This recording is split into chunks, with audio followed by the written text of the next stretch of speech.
ನನ್ನ ಮಗಳು ಹಸುಗೂಸ್ತರ.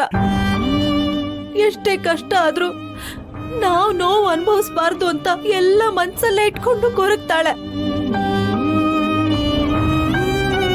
ಅಯ್ಯೋ ದೇವ್ರೆ, ಯಾಕಪ್ಪ ನನ್ನ ಮಗಳಿಗೆ ಇಷ್ಟು ಕಷ್ಟ ಕೊಡ್ತಾ ಇದೀಯಾ? ಲಕ್ಷ್ಮಿ, ಯಾಕೆ ಏನೇನೋ ಮಾತಾಡ್ತಿದ್ಯಾ? ನೋಡು, ಬೀಗರು ಅವ್ರದ್ದು ಯಾವುದೋ ರಾಜಕೀಯ ಒತ್ತಡದಲ್ಲಿ ಏನೋ ಒಂದು ಮಾತು ಅಂದಿರ್ಬೋದು. ಅದಕ್ಕೆ ನೀನು ಈ ಥರ ಎಲ್ಲ ಯೋಚಿಸ್ಬೇಡ. ಸಿದ್ದು ಸಾರ್ವಜನಿಕವಾಗಿ ತನ್ನ ಮದುವೆನ ಹಂಗೆ ಅನೌನ್ಸ್ ಮಾಡಿದ್ರೆ ಯಾವ ತಂದೆ ತಾಯಿಗೆ ಬೇಜಾರಾಗಲ್ಲ ಹೇಳು? ಆ ಬೇಜಾರಿನಲ್ಲಿ ಏನೋ ಒಂದು ಮಾತು ಅಂದಿರ್ಬೋದು. ಅದಕ್ಕೆ ನೀನು ಏನೇನೋ ಯೋಚಿಸ್ಬೇಡ. ರೀ, ಏನೇ ಇರ್ಲಿ, ಅದೆಲ್ಲ ಅವ್ರ ಮಗ ಮಾಡಿರೋ ತಪ್ಪು. ಆದ್ರೆ ಶಿಕ್ಷೆ ಅನುಭವಿಸ್ತಾ ಇರೋದು ನನ್ನ ಮಗಳು. ಹಾಗೆ ಕೇಳೋದಾದ್ರೆ ಆ ಸಿದ್ದುನ್ ಕೇಳಿ. ಅದು ಬಿಟ್ಟು ನನ್ನ ಮಗಳ ಬಗ್ಗೆ ಮಾತಾಡಿದ್ರೆ ನನ್ನ ಕೋಪ ಬರಲ್ವಾ? ಕೋಪದಿಂದ ಕೋಪ ಗೆಲ್ಲಕ್ಕಾಗಲ್ಲ ಲಕ್ಷ್ಮಿ. ನಿನಗೆ ಗೊತ್ತು, ನಮ್ಮ ಹರೀಶ ಸಿಂಚನನ್ನ ಮದುವೆ ಆದಾಗ ಅವ್ರು ನಮ್ಮ ಮೇಲೆ ಎಷ್ಟು ಕೋಪ ಮಾಡ್ಕೊಂಡಿದ್ರು. ನಮ್ಮ ಜೊತೆ ಮಾತಾಡೋದೇ ಬಿಟ್ಟಿದ್ರು. ಆಕಸ್ಮಿಕ ಹೊರಗಡೆ ಸಿಕ್ಕಿದ್ರು ನಮ್ಮ ಬಗ್ಗೆ ಕೀಳಾಗಿ ಮಾತಾಡಿ ಅವಮಾನ ಮಾಡ್ತಾ ಇದ್ರು. ಆದರೆ ನಮ್ಮ ಭಾವನನ್ನ ಮದುವೆ ಆಗಬೇಕಾಗಿದ್ದು ಶ್ರೀಕಾಂತ್ ಆಕ್ಸಿಡೆಂಟ್ ಆಗಿ ನಮ್ಮ ಭಾವನನ್ನ ಮದುವೆ ನಿಂತೋಯ್ತು ಅಂತ ಗೊತ್ತಾದ ತಕ್ಷಣ ಕಲ್ಲಂತ ಮನಸ್ಸು ಕರಗಿ ನಮ್ಮ ಮನೆಗೆ ಬಂದು ನಮ್ಮನ್ನು ಮಾತಾಡ್ಸಿದ್ರು. ಅವತ್ತಿಂದ ನಮ್ಮ ಜೊತೆ ಅನ್ಯೋನ್ಯವಾಗಿ ನಡ್ಕೊಂಡ್ರು. ತಾಳ್ಮೆ ಇರಬೇಕು ಲಕ್ಷ್ಮಿ. ಹೌದು, ಹಿಂಗೆ ನಡಿಬಾರ್ದಿತ್ತು, ನಡೆದೋಗಿದೆ. ಈಗ ನಾವು ಹಿಂದಕ್ಕೆ ಹೋಗೋಕ್ಕಾಗಲ್ಲ. ನಮ್ಮ ಅಳಿಯಂದ್ರು ತುಂಬಾ ಒಳ್ಳೆಯವರು. ನಮ್ಮ ಭಾವನನ್ನ ಚೆನ್ನಾಗಿ ನೋಡ್ಕೊಳ್ತಾರೆ ಅನ್ನೋ ನಂಬಿಕೆ ನನಗಿದೆ. ಆ ನಂಬಿಕೆ ನಿನ್ನಲ್ಲೂ ಇರಬೇಕು ಲಕ್ಷ್ಮಿ. ಇಲ್ಲಿ ಯಾರನ್ನ ನಂಬೇಕು, ಯಾರ ನಂಬಾರ್ದು ಅಂತಾನೆ ಗೊತ್ತಾಗ್ತಾ ಇಲ್ಲ ರೀ. ಹೆತ್ತ ಕರಳ್ ಸಂಕಟನ ದೂರ ಮಾಡ್ಬೇಕಾಗಿರೋ ದೇವ್ರೆ ಕಣ್ಣು ಮುಚ್ಕೊಂಡು ಕೂತಿರುವಾಗ ಯಾರನ್ನ ನಂಬಿ ಏನ್ ಪ್ರಯೋಜನ ಹೇಳಿ? ಮನೆ ಬೆಳಗ್ಬೇಕಾಗಿರೋ ದೀಪ ಮನೆನೇ ಸುಡ್ತಿರುವಾಗ ಹೇಗ್ ಸಮಾಧಾನವಾಗಿರೋದಕ್ಕಾಗತ್ತೆ ಹೇಳಿ? ಎಲ್ಲ ನನ್ನ ಹಣೆ ಬರ. ಲಕ್ಷ್ಮಿ, ಹಾಗೆಲ್ಲ ಮಾತಾಡಬಾರ್ದು. ಹಾಗೆ ಮಾತಾಡಬಾರ್ದು. ಇಷ್ಟು ನಿರಾಶಲ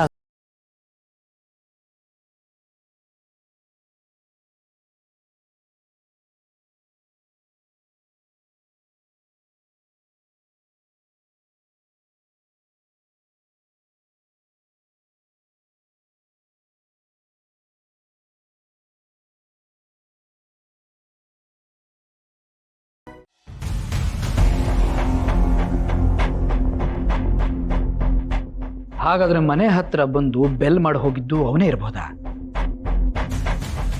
ನಾನು ನೋಡ್ಬಿಟ್ರೆ ಎಲ್ಲಿ ತೊಂದರೆ ಆಗುತ್ತೋ ಅಂತ ಮುಖಕ್ಕೆ ಮುಸ್ಕ್ ಹಾಕೊಂಡು ಬಂದಿದ್ದಾನೆ.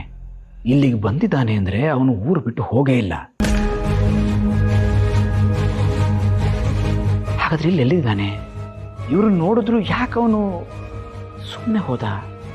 ಅಥವಾ ಅವನು ಸಿಕ್ಕಿ ಮಾತಾಡಿದ್ರು ಇವರೇ ನನಗೆ ಹೇಳ್ತಾ ಇಲ್ವಾ? ಅವನು ಹೇಳಿದ್ದಾನೆ ಅನ್ನೋದನ್ನ ಕಂಡುಹಿಡಿಯೋದು.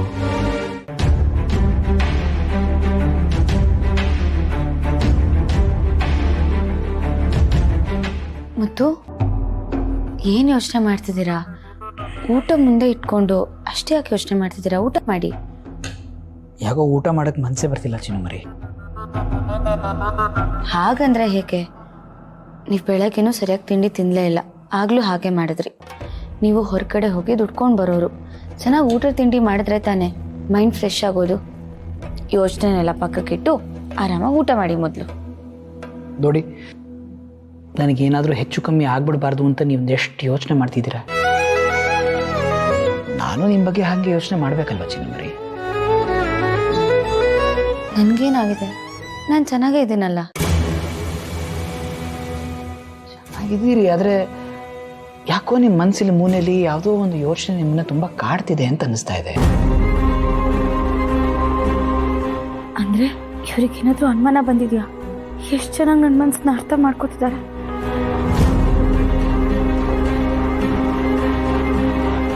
ನೋಡಿ, ಯೋಚನೆ ಮಾಡ್ತೀನಿ ಅಂತ ಹೇಳಿದ ತಕ್ಷಣ ಆಗಲಿ ಯೋಚನೆ ಮಾಡೋಕ್ಕೆ ಶುರು ಮಾಡಿಬಿಟ್ರಲ್ಲ. ಹಾಗಾದ್ರೆ ನಾನು ಹೇಳಿದ್ದು ನಿಜ ಅಂತ ಆಯ್ತಲ್ವ ಚಿನ್ನಮರಿ? ಅಯ್ಯೋ, ಹಾಗೆಲ್ಲ ಏನೂ ಇಲ್ಲ ರೀ. ಯಾವ ಯೋಚನೆನೂ ಇಲ್ಲ. ನೀವು ಮೊದಲು ಊಟ ಮಾಡಿ ಆರಾಮಾಗೆ. ಸರಿ ಸರಿ, ಇವಾಗ ನಾನು ಊಟ ಮಾಡಬೇಕು ಅನ್ನೋದಾದರೆ ನೀವೊಂದು ಹಾಡು ಹಾಡಬೇಕಪ್ಪ.